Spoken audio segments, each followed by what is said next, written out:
من الشیطان الرجیم بسم اللہ الرحمن الرحیم وَإِذْ جَعَلْنَا الْبَيْتَ مَثَابَةً لِلنَّاسِ وَأَمْنًا وَاتَّخِذُوا مِن مَّقَامِ إِبْرَاهِيمَ مُصَلًّى وَعَهِدْنَا إِلَىٰ إِبْرَاهِيمَ وَإِسْمَاعِيلَ أَن طَهِّرَ بَيْتِيَ لِلطَّائِفِينَ وَالْعَاكِفِينَ وَالرُّكَّعِ السُّجُودِ صدق اللہ مولانا العظیم۔ اللہم صلی علی سیدنا مولانا محمد وعلی آلہ وصحبہ وأہل بیتہ اجمعین، صلاۃ و سلام علیک یا سیدی یا رسول اللہ وعلی آلک و اصحابک یا حبیب اللہ۔ حاضرین کرام، آج 20 رمضان المبارک ہے، آخری عشرہ ماہ رمضان کا شروع ہو رہا ہے، اور ہر سال ماہ رمضان کے آخری عشرے میں، جسے ہم عشرہ اعتکاف کے نام سے جانتے ہیں، اس میں روزانہ عصر کی نماز کے فوراً بعد کچھ دیر کے لیے درس ہوتا ہے۔ اس میں قرآن مجید، احادیث کریمہ اور فقہی مسائل بھی ہمیں معلوم ہوتے ہیں۔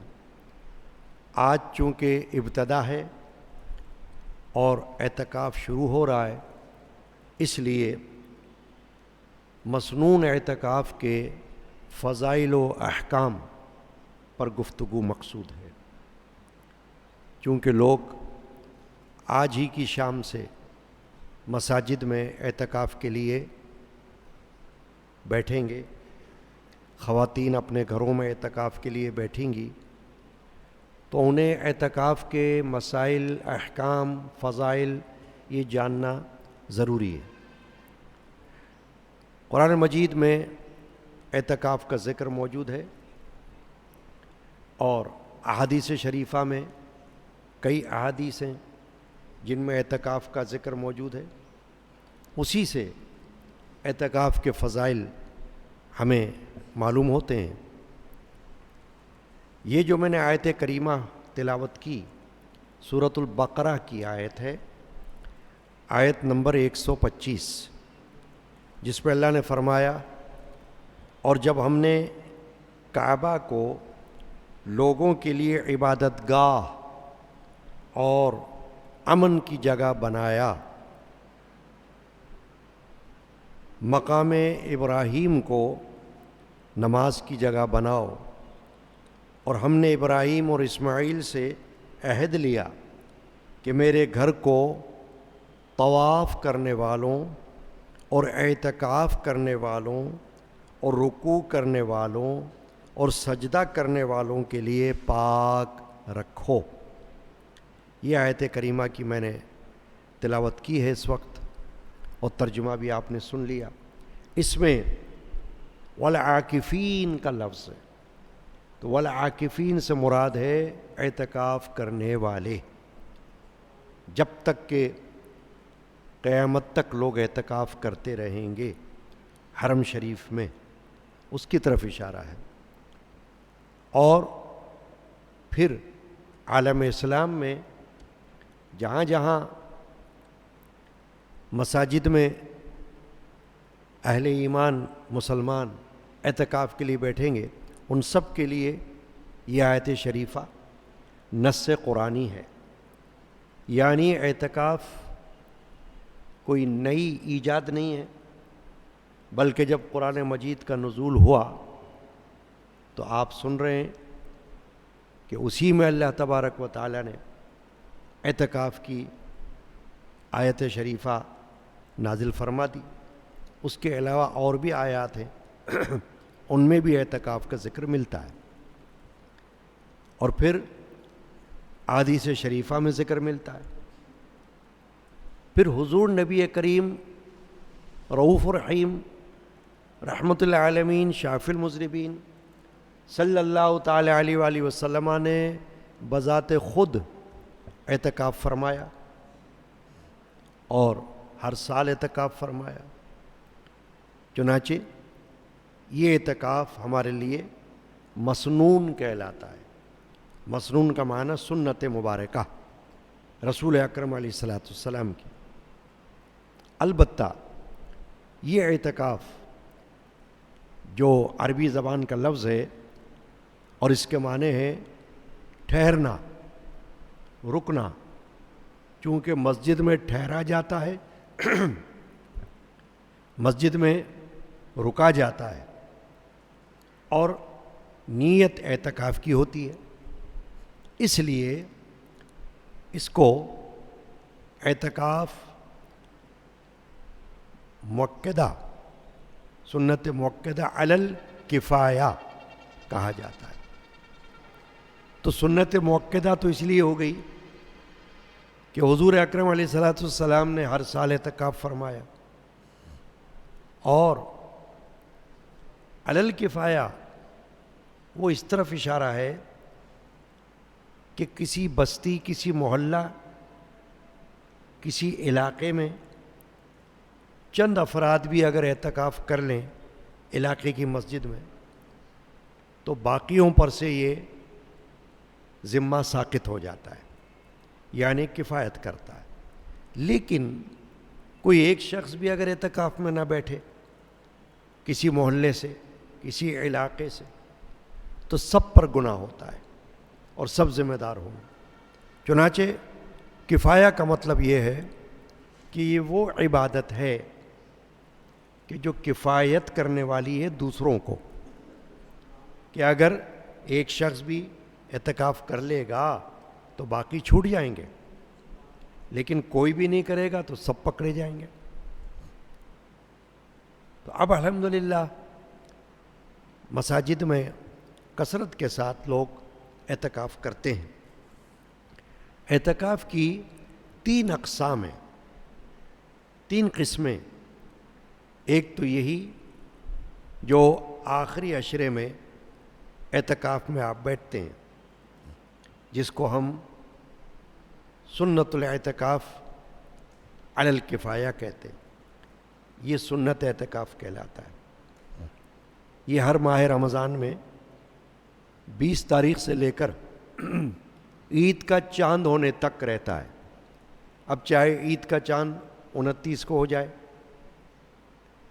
اعلان ہونے کے بعد اعتکاف ختم ہو جائے گا، ورنہ 30 تاریخ کو مغرب کے بعد اعتکاف ختم ہو جائے گا۔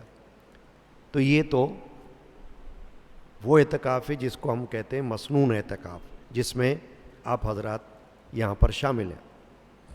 ایک اعتکاف ہوتا ہے واجب، وہ یہ ہوتا ہے کہ بندہ خود اپنے اوپر نظر مان لے کہ میں اعتکاف کروں گا، منت مان لے کہ میں اعتکاف کروں گا، تو وہ شرعی منت کہلائے گی، کیونکہ شرعی منت وہ ہوتی ہے جس کا تعلق عبادت سے ہو، جیسے نفل نماز پڑھنا، یہ شرعی منت ہو سکتی ہے کہ فلاں کام ہو جائے تو اتنی نفلی رکعت پڑھوں گا، فلاں مراد پوری ہو جائے تو نفلی روزے رکھوں گا، فلاں مراد پوری ہو جائے تو واجب اعتکاف کروں گا، تو وہ اعتکاف اس پر واجب ہو جائے گا۔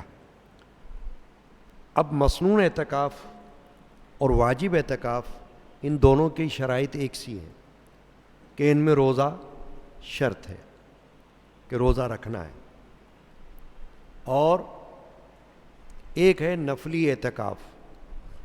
تو نفلی اعتکاف وہ کسی وقت بھی کسی دن بھی ہو سکتا ہے، اور روزانہ ایک اعتکاف مسجد میں داخل ہوتے ہوئے ہوتا ہے کہ آپ جب کسی مسجد میں داخل ہو رہے ہوں تو اس وقت نیت کر لیں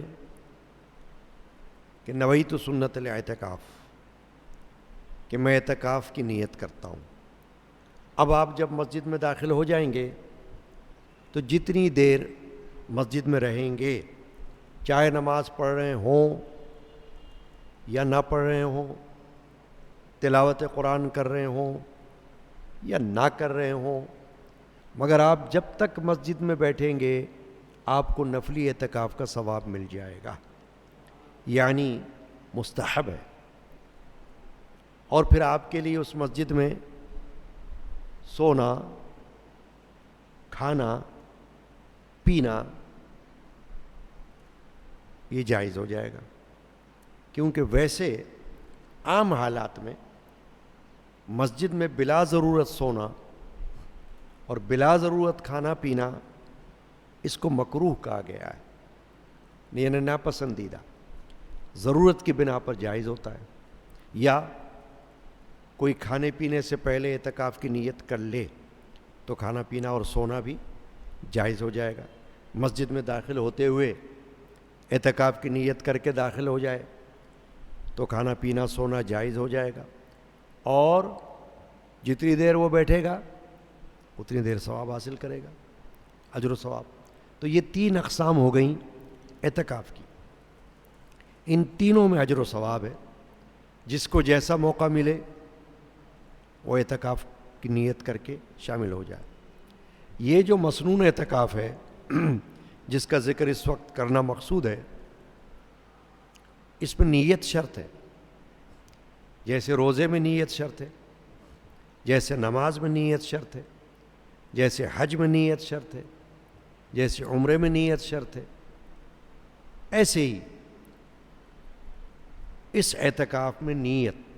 اور نیت کا معنی کیا ہوگا کہ آپ دل میں ارادہ کر لیں کہ میں اعتکاف کرتا ہوں، یعنی بغیر ارادے کے مسجد میں نہ بیٹھے ہوں بلکہ ارادے کے ساتھ بیٹھے ہوں کہ آپ کو اعتکاف کرنا ہے. اب جب اعتکاف کی نیت کر کے آپ بیٹھ جائیں گے تو اس کی شرائط پر عمل کرنا آپ کے لیے لازم ہوگا. شرائط بھی ہیں،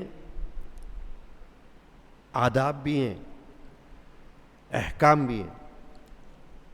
اعتکاف میں بیٹھنے والا کھلی چھوٹ کا مستحق نہیں ہوتا کہ جو مرضی کرتا رہے، بلکہ اسے پابندی اختیار کرنی پڑتی ہے اعتکاف کی. بغیر پابندی کے اعتکاف نہیں ہوگا. چنانچہ اعتکاف کی پابندیاں یہ بھی سننے سے تعلق رکھتی ہیں، اعتکاف کے آداب یہ سننے سے تعلق رکھتے ہیں، اور اعتکاف کے احکام و مسائل یہ سننے اور یاد رکھنے سے تعلق رکھتے ہیں. نمبر 1 مسئلہ کہ اعتکاف کے لیے مسلمان اور عاقل اور پاک ہونا شرط ہے. اگر عورت ہو جو اپنے گھر میں اعتکاف کر رہی ہے، کیونکہ عورت کے لیے اعتکاف مسجد میں درست نہیں، اس کے لیے اعتکاف اپنے گھر میں کرنا درست ہے. اور وہ یہ ہے کہ وہ اپنے گھر کا کوئی ایک کارنر، کوئی ایک کونا، کوئی ایک جگہ مختص کر لے، وہاں بیٹھ جائے اعتکاف کی نیت کر کے. وہ اعتکاف کی جگہ بن جائے گی، یعنی وہ جگہ، وہ گھر اس کے لیے اعتکاف کا گھر ہو جائے گا. اب اسے مرد کی طرح، جیسے مرد کو مسجد کی حدود سے باہر نکلنا جائز نہیں سوائے شرعی عذر کے. اور شرعی عذر کیا ہوگا؟ رفع حاجت، وضو، پیشاب پخانہ، اور اگر غسل فرض ہو جائے، ناپاکی ہو جائے تو غسل. یعنی عام حالات میں غسل سے بھی احتیاط ہے کہ عام حالت میں ٹھنڈک حاصل کرنے کے لیے یا گرمی سے بچنے کے لیے غسل نہ ہو، بلکہ صرف جب غسل اس پر لازم ہو جائے تو غسل کرنے کے لیے جائے. اسی طرح عورت بھی بلا ضرورت اس جگہ سے، جس جگہ کو اس نے اپنے گھر میں مخصوص کیا ہے اعتکاف کے لیے، اس جگہ سے بلا ضرورت نہ اٹھے. یہ نہیں کہ پورے گھر میں چکر لگاتی رہے، کبھی کچن میں چلی گئی، کبھی دوسرے کمروں میں چلی گئی، کبھی ڈرائنگ روم میں چلی گئی، یہ نہیں، کیونکہ مرد کے لیے اعتکاف پوری مسجد ہے اور عورت کے لیے اعتکاف وہ جگہ ہے جس جگہ وہ بیٹھی ہے۔ چنانچہ شرعی عذر کے لیے اٹھے، باتھ روم، واش روم، اس کے لیے وضو وغیرہ، رفع حاجت، ورنہ وہیں بیٹھ کر عبادت میں مشغول رہے، یہ عورت کے لیے۔ اور مرد کے لیے مسجد کی حدود میں بیٹھنا، اب مسجد کا ایک حصہ ہوتا ہے، دوسرا حصہ ہوتا ہے، یا تیسرا حصہ ہوتا ہے، جیسے اس مسجد کا ہے، یہ سب مسجد ہے، لیکن وضو خانہ، پیشاب خانہ، بیت الخلاء، یہ مسجد کی ضروریات کے لیے مسجد نہیں، مگر چونکہ شرعی عذر ہے تو وہاں جانا صرف اتنی دیر کے لیے جائز ہے جتنی دیر آپ فارغ ہو جائیں۔ جوں ہی معتکف ضروریات سے فارغ ہو جائے پھر وہاں ٹھہرنا منع ہے، واپس مسجد کے اندر آئے، جاتے ہوئے آتے ہوئے مسجد کی حدود سے باہر نہ ٹھہرے کسی سے بات چیت کرنے کے لیے، صرف چلتے پھرتے کوئی سلام کرے، سلام کا جواب دے دے، یا خود سلام کر لے، وہ سلام کا جواب دے دے، بس اتنا ہی ہے۔ یعنی اس کے ساتھ کھڑے ہو کر مختلف امور پر بات چیت کرنا، گپ شپ لگانا، ادھر ادھر کی باتیں کرنا، یہ سب اعتکاف کے خلاف ہے، ان سے اعتکاف فاسد ہو جائے گا، چنانچہ اس سے پرہیز ضروری ہے۔ تو جتنی دیر حاجت ضروری ہے اتنی دیر آپ کو وضو خانے میں رہنا ہے، کہ وضو کرتے ہوئے جتنا ٹائم لگ رہا ہے آپ کو،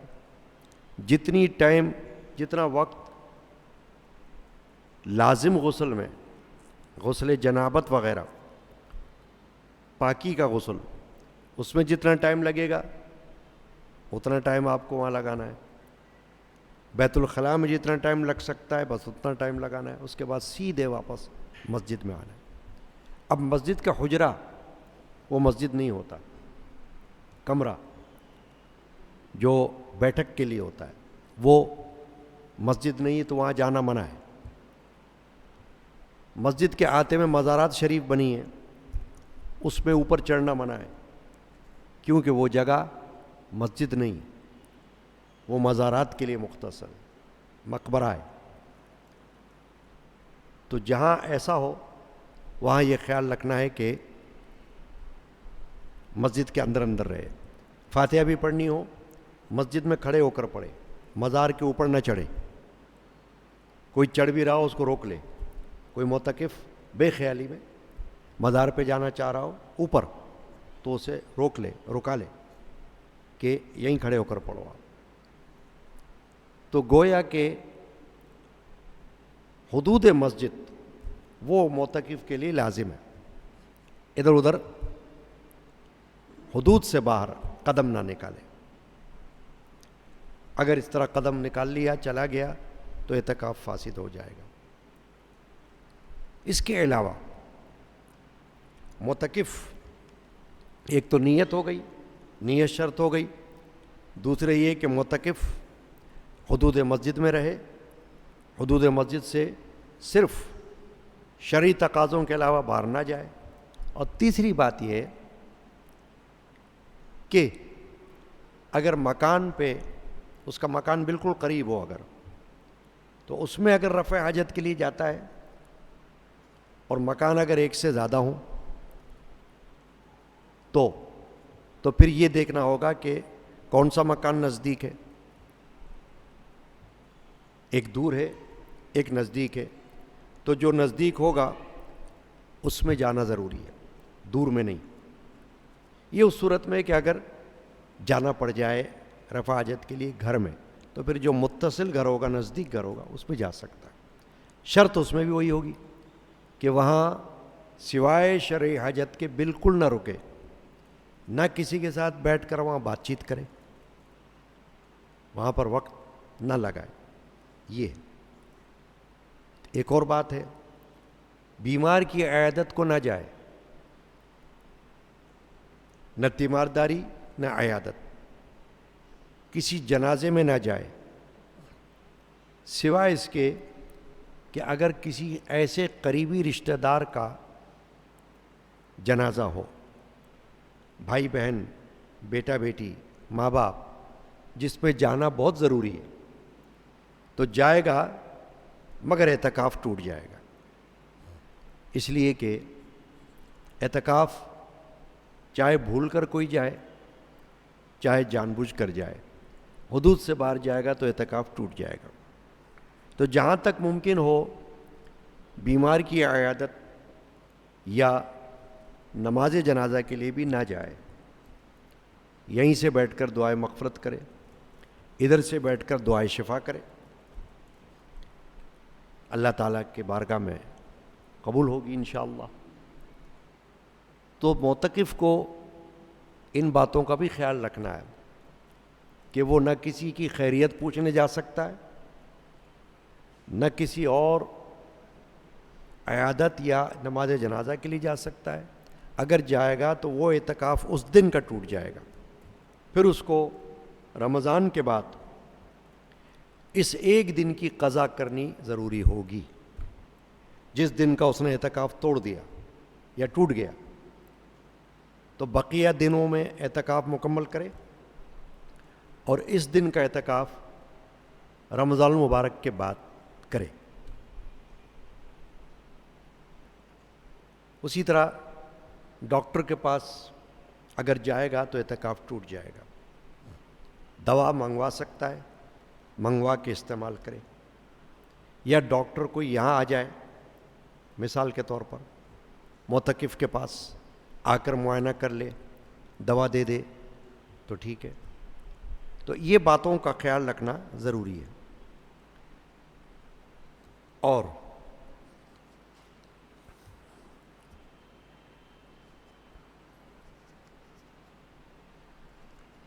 اگر معتکف روزے دار کی طرح، چونکہ روزہ تو شرط ہے، بھول کر کچھ کھا پی لیتا ہے تو چونکہ روزہ بھی نہیں ٹوٹتا، اس سے اعتکاف بھی نہیں ٹوٹے گا، کیونکہ اس نے بھول کر کھایا، بھول کر پیا۔ تو یہ شرعی مسئلہ ہے کہ روزے دار اگر کوئی چیز بھول کر کھا لے پی لے، روزہ نہیں ٹوٹے گا۔ اسی طرح معتکف اعتکاف کرنے والا بھی بھول کر کھا پی لے تو اعتکاف فاسد نہیں ہوگا۔ البتہ روزے کی حالت میں کسی سے جھگڑنا مکروہ ہے، روزے کو مکروہ کرتا ہے، روزے کو توڑتا نہیں ہے، روزے کو خراب کر دیتا ہے۔ اسی طرح معتکف بھی اگر کسی سے جھگڑے گا تو چونکہ وہ روزے کی حالت میں بھی ہے اور اعتکاف میں بھی ہے، تو اگر اس نے برداشت نہیں کیا، جھگڑ پڑا، تو اعتکاف تو نہیں ٹوٹے گا لیکن مکروہ ہو جائے گا، یعنی خراب ہو جائے گا، ناپسندیدہ ہو جائے گا۔ تو اس سے بھی بچنا چاہیے۔ مسجد میں کھانا پینا اور سونا یہ سب اس کے لیے جائز ہے، یہاں تک کہ وہ وضو بھی مسجد میں کر سکتا ہے، لیکن چونکہ مسجد میں وضو کرنے سے خطرہ ہے کہ پانی گرے گا، مستعمل پانی مسجد کو گندا کرے گا، تو اسی لیے فقہاء نے یہ سہولت دی کہ آپ وضو خانے میں جا کر وضو کرو، یہ ضروری نہیں کہ آپ ادھر ہی بیٹھ کے وضو کرو۔ لیکن اگر کوئی وضو کر لیتا ہے اور اس برتن میں کرتا ہے جس سے پانی بالکل مسجد میں نہیں گرتا، تو وضو مسجد میں بیٹھ کر بھی ہو جائے گا۔ اسی طرح مسجد میں سونا یہ درست ہے، جب نیند آئے سو سکتا ہے، وہ دن کا وقت ہو یا رات کا وقت ہو، کوئی ممانعت نہیں ہے، کوئی قید نہیں ہے، وہ سو سکتا ہے۔ اب اور بھی باتیں ہیں معتکف کے لیے، اور وہ یہ ہے کہ اعتکاف میں کرنا کیا ہے، یہ بڑی اہم بات ہے۔ کیا اعتکاف صرف چپ بیٹھے رہنے کا نام ہے؟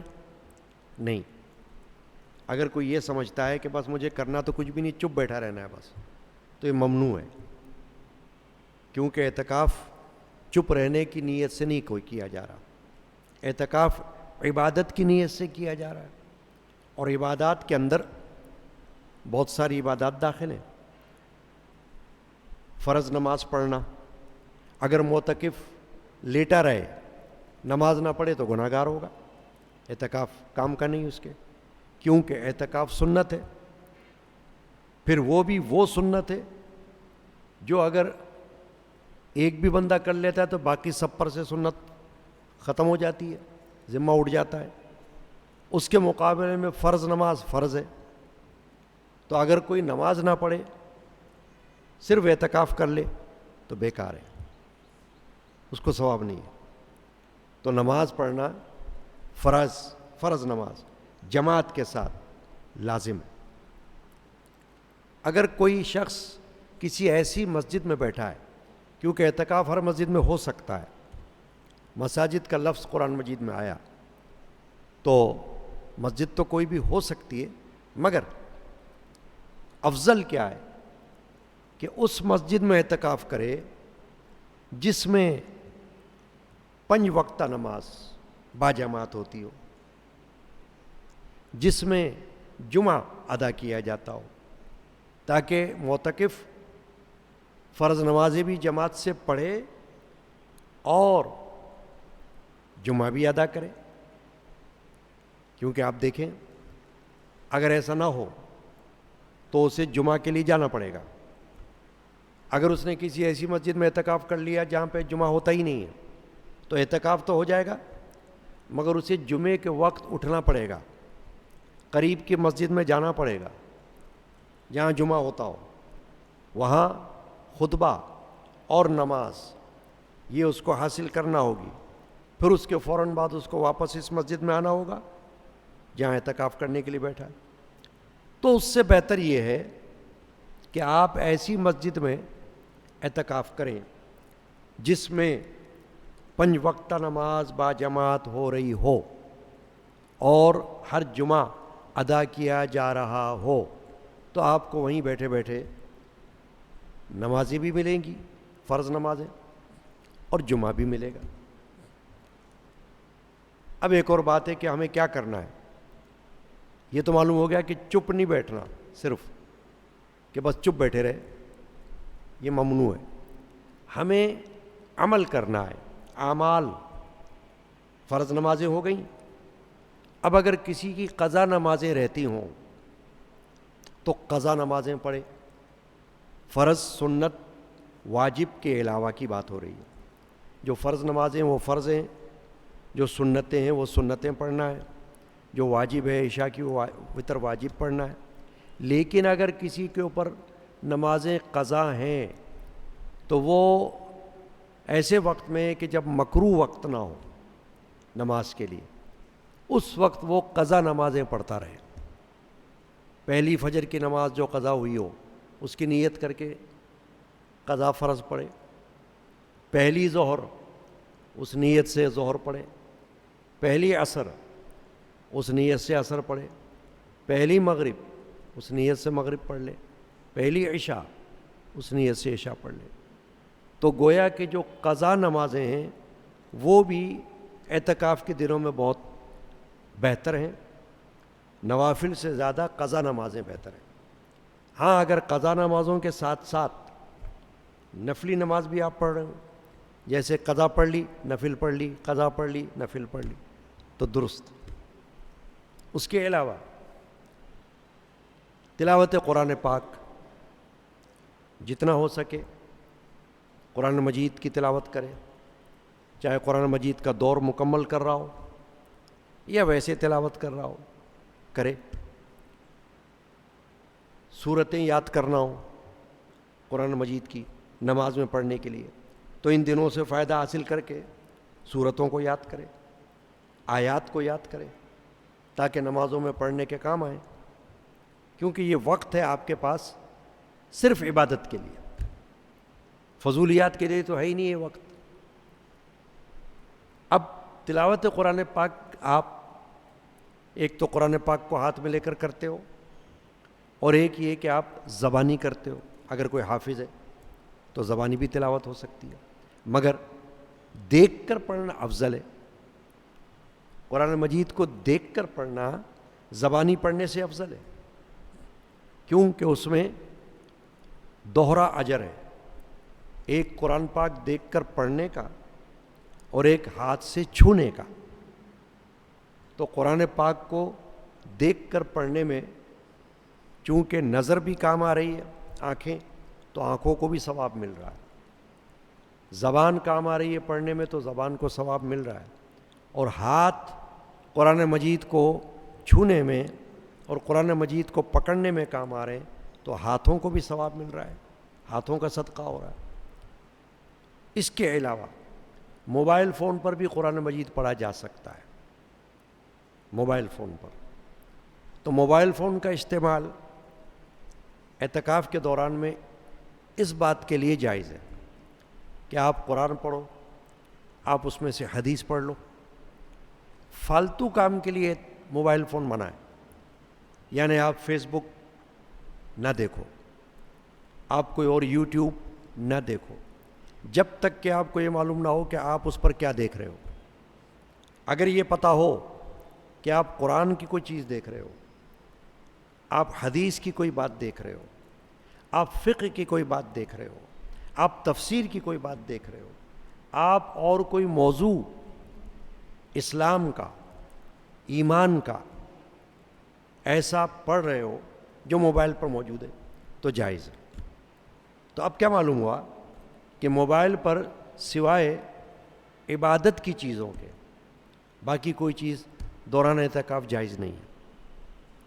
صرف ضروری کال آ جائے تو آپ اس پر بات کر سکتے ہیں، کیونکہ بات چیت کرنا اعتکاف کے دوران منع نہیں ہے، آپس میں بھی بات چیت ہو سکتی ہے۔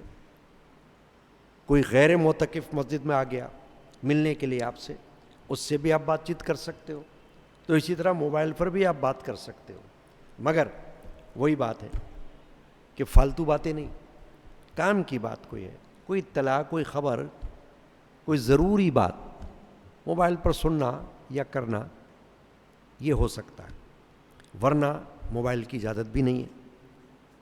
اس کے علاوہ پھر آپ قرآن کے علاوہ حدیث کی کتابوں سے استفادہ کر سکتے ہیں، حدیث کی کتب کا مطالعہ کریں، اپنے ساتھ کوئی کتاب رکھ سکتے ہو تاکہ آپ کو احکام کا پتہ چلے، احکام، مسائل، عبادات، معاملات حدیثوں میں جو موجود ہیں وہ پڑھیں، وہ بالکل درست ہے کیونکہ عبادت ہے، ثواب ہے۔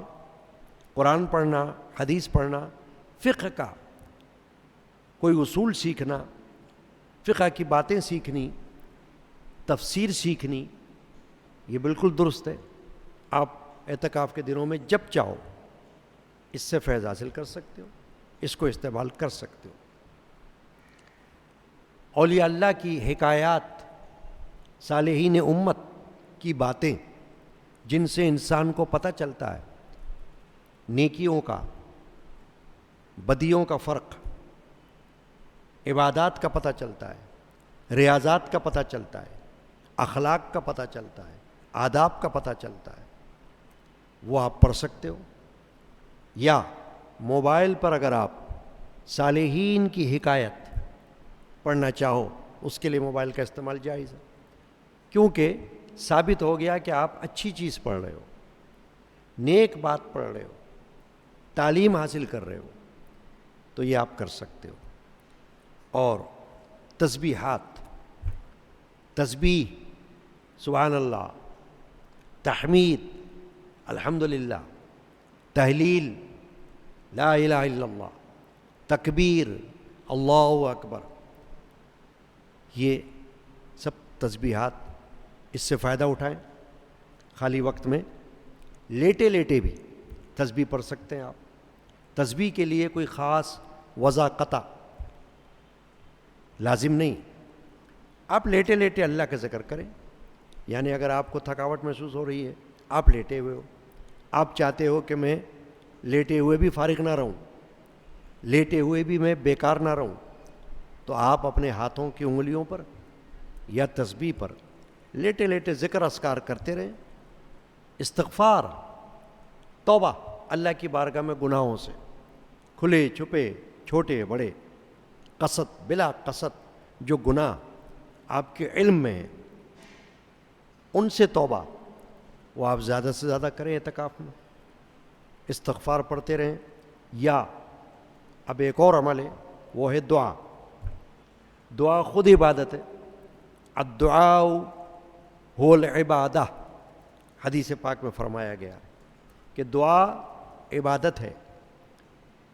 تو دعائیں آپ عربی زبان میں کریں، آپ فارسی زبان میں کریں، اردو زبان میں کریں، کوئی قید نہیں ہے۔ آپ اپنی سہولت کے ساتھ جو دعائیں جائز، ناجائز نہیں، ناجائز میں تو گناہ ہو جائے گا، جائز دعائیں، مباح دعائیں اگر ہوں جو آپ کو یاد ہوں، نہیں تو کوئی دعا کی کتاب اپنے ساتھ رکھیں۔ اب مثلا میری کتاب ہے کتاب الوظائف، چھپی ہوئی ہے، اگر آپ کے پاس ہو، نہیں تو آپ لے سکتے ہو۔ اس کے اندر وظائف بھی ہیں، اس کے اندر دعائیں بھی ہیں، اس میں نماز کا طریقہ بھی ہے، اس میں وضو کا طریقہ بھی ہے، اس میں تراویح کا طریقہ بھی ہے، اس میں بہت ساری باتیں ہیں۔ وہ آپ کو بہت کام کی چیز ہے آپ کے لیے۔ آپ کتاب الوظائف لے کر اس میں سے جو چاہیں پڑھتے رہیں، تو وہ بالکل بھی بیکار بات نہیں ہوگی، بیکار عمل نہیں ہوگا، کیونکہ عبادت ہی تو کرنا ہے آپ کو۔ اس کے اندر جتنی چیزیں ہیں وہ سب عبادات سے تعلق رکھتی ہیں۔ اس میں وظائف ہیں، ایسے وظائف بھی ہیں جو قرآن و حدیث سے نکالے گئے ہیں، اور وہ وظائف بھی ہیں جو علماء مشائخ نے بیان کیے ہیں۔ خود میرے خاندان کے بزرگوں کے جو وظائف ہیں جو ان کے اپنے اعمال میں رہے ہیں، اپنے عمل میں، وہ بھی اس کے اندر درج ہیں، ان سے آپ فائدہ لے سکتے ہو، فیض حاصل کر سکتے ہو۔ تو یہ آپ کا کام ہوگا اعتکاف کے دوران میں۔ اس کے علاوہ کوئی ایسی بات جو کہانیوں سے تعلق رکھتی ہے، افسانوں سے تعلق رکھتی ہے، ان کو پڑھنا منع ہے، گناہ بھی ہو سکتا ہے۔ کیوں کہ آپ جس نیت سے بیٹھے ہیں وہ ہے اعتکاف۔ اس لیے میں نے کہا کہ آپس میں لڑنا جھگڑنا بھی نہیں ہے۔ ایسا مذاق جو فحش ہو، گندا مذاق، یہ بھی بالکل منع ہے۔ عام حالت میں منع ہوتا ہے تو اعتکاف کی حالت میں تو بدرجہ اولیٰ منع ہوگا۔ اس لیے اس کا بھی خیال رکھنا ہے۔ چنانچہ جو میں نے اس وقت باتیں کی ہیں وہ اعتکاف کے حوالے سے کر لی، کیونکہ آج سے آپ کا اعتکاف الحمدللہ شروع ہو رہا ہے، اور آپ اعتکاف میں نیت کر کے مغرب سے پہلے پہلے آپ کی نیت ہو جائے گی۔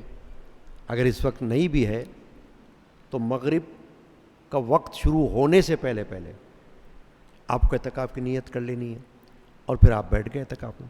اعتکاف کے لیے بعض مساجد میں پردے بھی لگائے جاتے ہیں، ہمارے یہاں نہیں لگائے جاتے، کیونکہ پردہ اعتکاف کی شرائط میں سے نہیں ہے۔ پردہ لگانا یہ شرط نہیں ہے، وہ تو یوں لگایا جاتا ہے کہ اگر کسی کو مداخلت محسوس ہوتی ہے پردے کے بغیر، یا کچھ اور الجھن محسوس ہوتی ہے، تو وہ پردہ لگا لیتا ہے۔ لیکن ہمارے یہاں ہمیشہ پردے نہیں لگائے جاتے، بلکہ ویسے ہی بستر ہوتے ہیں وہ لگائے جاتے ہیں اور اس پر آرام ہوتا ہے۔ چنانچہ وہی طریقہ یہاں پر عمل میں ہوگا، اور وہ آپ کا اعتکاف شروع ہو جائے گا۔ اب آپ کو یہ بات تو معلوم ہو گئی اچھی طرح کہ اعتکاف میں کرنا کیا ہے۔ قرآن، حدیث، نماز، قضا نماز، نفل نماز، اور فقہ کی باتیں سیکھنا، تفسیر سیکھنا، یا موبائل پر وہ باتیں سننا یا دیکھنا جو عبادت سے تعلق رکھتی ہوں، وہ جائز ہو۔ بزرگان دین کی حکایات پڑھنا، ان کے تذکرے پڑھنا، واقعات پڑھنا جن سے آپ کو سبق حاصل ہو، یہ جائز ہے۔ سمجھ آ گئی بات آپ کو؟ چنانچہ اللہ تعالیٰ جو معتکفین یہاں آج مسجد میں آ گئے ہیں یا آ رہے ہیں، اللہ تعالیٰ ان سب کو اعتکاف کی، صحیح اعتکاف کی توفیق عطا فرمائے۔ کوشش کریں کہ کوئی شکایت پیدا نہ ہو، یعنی کسی کی شکایت نہ آئے کہ یہ مسجد میں مذاق کر رہا ہے، یہ دوسرے کو تنگ کر رہا ہے۔ اب مثلاً ایک بات اور ہے کہ آپ ذکر اللہ مسجد میں کر رہے ہیں، ٹھیک ہے، ذکر اللہ بہت افضل عمل ہے۔ ابھی میں نے آپ کو تسبیحات بتائیں، اس کے علاوہ کوئی اور بھی تسبیحات، مثلاً ہمارے ہاں ذکر ہوتا ہے جمعرات کو، ذکر اللہ کے اوراد و وظائف تسبیحات پڑھی جاتی ہیں، 11ویں شب میں پڑھی جاتی ہیں۔ اگر کسی کو وہ تسبیحات یاد ہیں وہ پڑھ سکتے ہیں۔ باہر مسجد میں چاروں طرف وہ تسبیحات لکھی ہوئی ہیں جو جمعرات میں اور 11ویں شب میں یہاں پڑھی اور پڑھائی جاتی ہیں، ان کو آپ اپنے پاس رکھ سکتے ہو، پڑھ سکتے ہو۔ مگر اب احتیاط کیا کرنی ہے؟ کوئی ایسا وقت جس میں لوگ سوئے ہوئے ہوں، وہ چاہے دن ہو چاہے رات ہو، تو کسی کو یہ حق نہیں یا اجازت نہیں کہ وہ بلند آواز سے ذکر اللہ کرے کہ کسی کی نیند میں خلل آئے۔ وہ اپنے دل میں کرے، جس کو کہتے ہیں ذکر خفی۔ ویسے ذکر خفی اور ذکر جلی دو اقسام ہیں۔ ذکر خفی آہستہ آواز دل کے اندر، اور ذکر جلی کچھ بلند آواز جس کو ذکر بالجہر بھی کہا جاتا ہے۔ مگر جہری ذکر ہر جگہ نہیں ہو سکتا، خاص کر وہاں جہاں لوگ سو رہے ہوں یا کسی اور عبادات میں مشغول ہوں۔ تو اگر آپ کی آواز سے ان کو خلل پیدا ہو تو پھر آپ کو جہری ذکر ممنوع ہے، پھر آپ خفیہ ذکر کریں دل کے اندر۔ آپ جو کرنا چاہتے ہو کرو، دوسرے کو مجبور نہ کرو، وہ اپنی سہولت سے جو کرنا چاہتا ہے وہ کرے۔ مثلاً ایک وقت میں اگر کوئی آرام کرنا چاہتا ہے، جماعت کا وقت تو ہے نہیں، خالی وقت ہے، کوئی چاہتا ہو کہ وہ آرام کرے تو کر سکتا ہے نا، تو دوسرے کو حق نہیں کہ وہ اسے اٹھائے زبردستی، اٹھو، اس کی مرضی ہے۔ ہاں اگر اس نے کہا ہو آپ کو کہ مجھے اٹھا دینا فلاں وقت اور آپ اٹھا سکتے ہو تو بالکل اٹھاؤ، اس میں کوئی ممانعت نہیں ہوگی، کیونکہ اس نے خود آپ کو کہا ہے اٹھانے کا۔ لیکن اگر اس نے نہیں کہا یا وہ ناراض ہو تو پھر آپ کو اجازت نہیں کہ آپ اس کو ڈسٹرب کرو، آپ اپنا کام کرو، اپنی عبادت سے تعلق رکھو، یہ ثواب آپ کو اپنا ملے گا جو آپ عبادت کر رہے ہو۔ تو اب ہم نے مردوں کے اعتکاف کے طریقے، عورتوں کے اعتکاف کے طریقے، خواتین بھی اگر گھر میں اعتکاف کریں گی تو وہ بھی یہی کچھ پڑھ سکتی ہیں جو یہاں مرد کو پڑھنے کے لیے بتایا گیا۔ قرآن، حدیث، فقہ کی کتابیں، تفاسیر وغیرہ، اسلامی تعلیمات کی کتابیں، یہ سب پڑھ سکتے ہیں۔ اولیاء اللہ کی حکایات کی کتابیں سب پڑھ سکتی ہیں۔ تو خواتین بھی وہی پڑھیں گے، مرد بھی وہی پڑھیں گے۔ تو اللہ تعالی ہمیں مسنون اعتکاف علی الکفایہ جو آج سے شروع ہو رہا ہے اس کو پورا کرنے کی توفیق عطا فرمائے۔ روزانہ عصر کی نماز کے بعد یہ جو درس ہوگا اس میں شریک ہوں، علم کی باتیں سیکھیں اور اس کو یاد رکھنے کی کوشش کریں، اور بڑی راتیں جو آئیں گی تراویح کے بعد اس میں بیٹھیں، یہ نہیں کہ سو رہے ہوں تراویح پڑھتے ہی، یا یہ بھی نہ ہو کہ تراویح نہ پڑھی، یہ سب ممنوعات باتیں، ممنوع ہے۔ کیونکہ جب آپ اعتکاف میں بیٹھے ہو تو ساری عبادات کا احاطہ کرو، آپ جو آپ کو عبادات مل رہی ہیں، جماعت کے ساتھ نماز، جماعت کے ساتھ تراویح، اور اس کے علاوہ محافل، ان سب میں شرکت کریں تاکہ ہر طرح کا فیض آپ کو حاصل ہو جائے۔ اللہ تعالی ہمیں توفیق عطا فرمائے۔ آج بعد نماز تراویح حضرت سیدنا مولا علی کرم اللہ وجہ الکریم کی شہادت کی رات کے حوالے سے ہمیشہ کی طرح محفل ہوگی، اور اس میں ان کے مناقب، فضائل، ان کا تذکرہ کیا جائے گا، دعا ہوگی، نظر و نیاز ہوگی۔ اللہ تعالی ہمیں حاضری کی توفیق عطا کرے۔ اللہم صلی علی سیدنا محمد وعلی آلہ وصحبہ واہل بیتہ اجمعین یا اللہ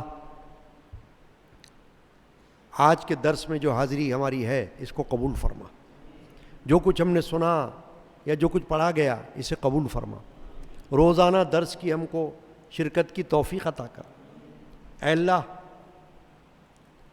جو ضابطے، جو قواعد، جو آداب اس وقت ہم نے سنے ہیں اعتکاف کے، ہم کو اس پر مکمل پابندی کی توفیق عطا کر، آمین۔ بے روزگاروں کو حلال رزق عطا کر، بیماروں کو صحت شفا عطا کر، بے اولادوں کو نیک اولاد عطا کر، بچے بچیوں کے گھروں کو آباد کر، آنے جانے والوں کو حفظ و امان میں رکھ، مرشدان پاک کے جان ایمان کا فیض عطا کر، آمین۔ صلی اللہ تعالی علی سیدنا مولانا محمد وعلی آلہ وصحبہ اجمعین برحمتک یا ارحم الراحمین، لا الہ الا اللہ۔